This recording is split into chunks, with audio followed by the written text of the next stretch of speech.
نحمده ونصلي على رسوله الكريم اما بعد فاعوذ بالله من الشيطان الرجيم بسم الله الرحمن الرحيم قل يا عبادي الذين اسرفوا على انفسهم لا تقنطوا من رحمة الله وقال النبي صلى الله عليه وسلم وعن عبادة بن صامت رضي الله تعالى عنه قال رسول الله صلى الله عليه وسلم من شهد الله إله إلا الله وحده لا شريك له وأن محمدا عبده ورسوله وأن عيسى عبد الله ورسوله وكلمته ألقاها إلى مريم وروح منه والجنة والنار حق أدخله الله الجنة على ما كان من العمل متفق علیہ او کما قال النبی صلی اللہ علیہ وسلم۔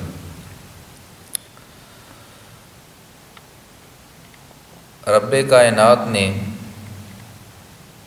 انسانوں کو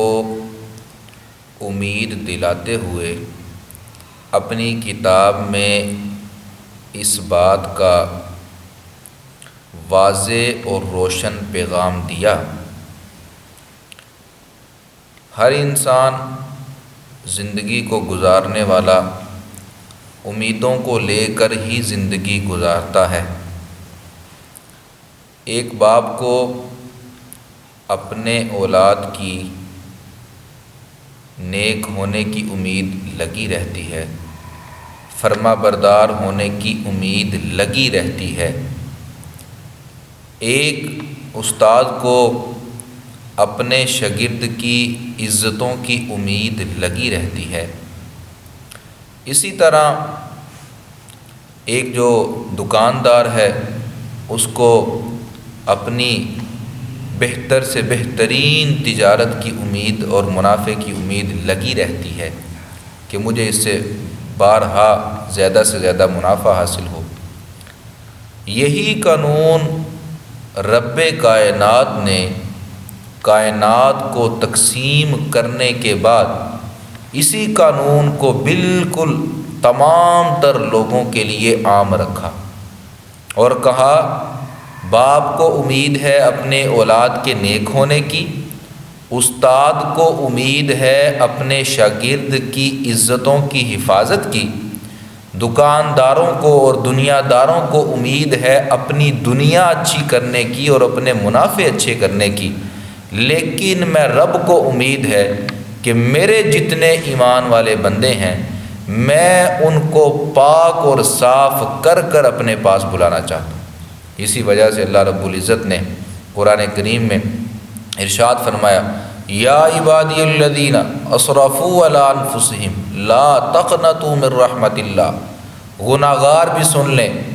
چور بھی سن لیں، جھوٹے بھی سن لیں، بد کردار بھی سن لیں، بد اخلاق بھی سن لیں، حقوق العباد میں کمی کرنے والے بھی سن لیں، حقوق اللہ میں کمی کرنے والے بھی سن لیں، میں رب سب کے گناہ دیکھنے کے باوجود سب کو اپنا بندہ کہہ کر پکار رہا ہوں اور اعلان کر رہا ہوں یا عبادی الذین اسرفوا علی انفسہم لا تقنطوا من رحمت اللہ۔ اے میرے بندو،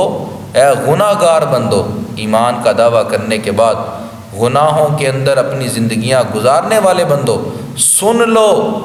لو میرا اعلان یہ اعلان ہے کہ کبھی بھی میری رحمت سے نا امید نہ ہونا۔ کسی بڑے تاجر سے نا امید ہو جانا، کسی بڑے ملا سے نا امید ہو جانا، کسی بڑے مفتی سے نا امید ہو جانا، کسی بڑے فقیہ سے نا امید ہو جانا، کسی بڑے صدر اور وزیر اعظم سے نا امید ہو جانا، کسی بڑے چوہدری سے نا امید ہو جانا، لیکن میں رب کی رحمتوں سے کبھی بھی نا امید نہ ہونا۔ میری رحمتیں ہر وقت ایمان والوں کے اوپر، بلکہ دنیا میں آج کل جتنے کفار موجود ہیں کفار کے اوپر اعلان کیا کہ ہر کسی سے نا امید ہو جانا لیکن میری رحمت سے نا امید نہ ہونا۔ کیوں کہ دنیا میں جتنے کافر موجود ہیں جو رب کا انکار کرتے ہیں، کفر کرتے ہیں، شرک کرتے ہیں، لیکن رب نے اس دنیا میں بھی ان کے اوپر اپنی رحمت کی ہوئی ہے۔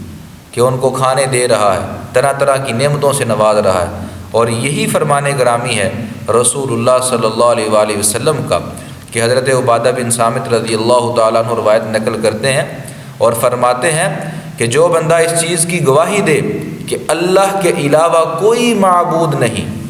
رحمت سے نا امیدی کا تعلق عقیدے کی درستگی، ایمان کی درستگی کے ساتھ ہے۔ ایمان درست ہونا چاہیے، عقیدہ درست ہونا چاہیے۔ اسی لیے اللہ تعالیٰ نے خود فرمایا وَرَحْمَتِي وَسِعَتْ كُلَّ شَيْءٍ، کہ میری رحمت ہر چیز سے بڑی وسیع ہے،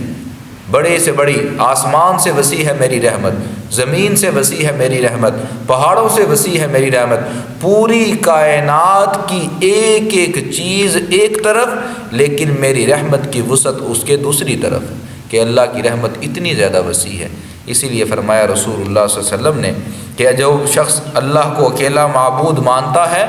اور جو رحمت کے وسیع ہونے کو مانتا ہے اور اللہ کی رحمت سے مایوس نہیں ہوتا، اس کو بھی اللہ تعالیٰ جنت میں داخلہ دے دیتے ہیں۔ اس لیے داخلہ دے دیتے ہیں، گناہ چاہے اس کے پہاڑ کے برابر ہوں، چاہے سمندروں کے برابر ہوں، لیکن پھر بھی اللہ تعالیٰ اس کو جنت سے نواز دیتے ہیں۔ وہ اس روایت سے پتہ چلتا ہے کہ جس میں رسول اللہ صلی اللہ علیہ وسلم نے فرمایا کہ اللہ کے سوا کوئی معبود نہیں، عبادت کے لائق صرف اور صرف اکیلے اللہ کو سمجھنا، وہ اکیلا ہے، اس کا کوئی شریک نہیں۔ جو بندہ اس بات کی گواہی دیتا ہے اور حضرت محمد صلی اللہ علیہ وآلہ وسلم اللہ کے سچے رسول ہیں، جو شخص اس چیز کی گواہی دیتا ہے اور حضرت عیسیٰ علیہ السلام کے بارے میں یہ نہیں کہتا کہ عیسیٰ بھی خدا ہیں، عیسیٰ بھی خدا تعالیٰ کے بیٹے ہیں، عیسیٰ بھی خدا تعالیٰ بن باپ کے پیدا ہوئے ہیں، ایسا عقیدہ نہیں رکھتا، بلکہ یہ عقیدہ رکھتا ہے کہ عیسیٰ علیہ السلام بھی انی عبد اللہ، وہ بھی اللہ کے بندے ہیں، پیغمبروں کے بارے میں صحیح عقیدہ رکھنے والا ہے۔ تو رسول اللہ صلی اللہ علیہ وسلم نے فرمایا، اللہ تعالیٰ نے فرمایا کہ جنت اور جہنم دونوں چیزیں حق ہیں، جنت میں جانا بھی لوگوں کے لیے ثابت ہو چکا ہے، جہنم میں جانا بھی ثابت ہو چکا ہے، لیکن جو شخص صحیح عقیدے کے ساتھ گناہوں کے بوجھ کے نیچے دبا ہو لیکن اپنے رب سے اس کی مغفرت اور توبہ کرتا رہے، تو میں اللہ کا اعلان ہے کہ داخل الجنہ، اس کو بھی میں جنت میں ضرور داخل کروں گا۔ تو یہی بات ہے کہ جنت میں داخلے کے لیے ضروری ہے عقیدے کا صحیح ہونا، اللہ کی رحمت سے مایوس نہ ہونا، اس کی رحمتوں سے امیدیں لگائے رکھنا، جیسا کہ ہر دنیا دار کسی نہ کسی چیز سے امید لگائے ہوئے ہے۔ اللہ رب العزت کو اپنے ایمان والوں سے یہ امید ہے کہ میرے ایمان والے گناہ کرنے کے باوجود مجھ سے میری رحمت کی امید میں لگے رہیں، مجھ سے میری مغفرت کی امید میں لگے رہیں۔ دعا کرتے ہیں کہ اللہ تعالی ہمیں بھی اپنی رحمتوں کی لپیٹ میں لے اور ہمیں بھی ہر گناہ کو چھوڑ کر سچی زندگی گزارنے کی توفیق نصیب فرمائے۔ وآخر دعوانا ان الحمد للہ رب العالمین۔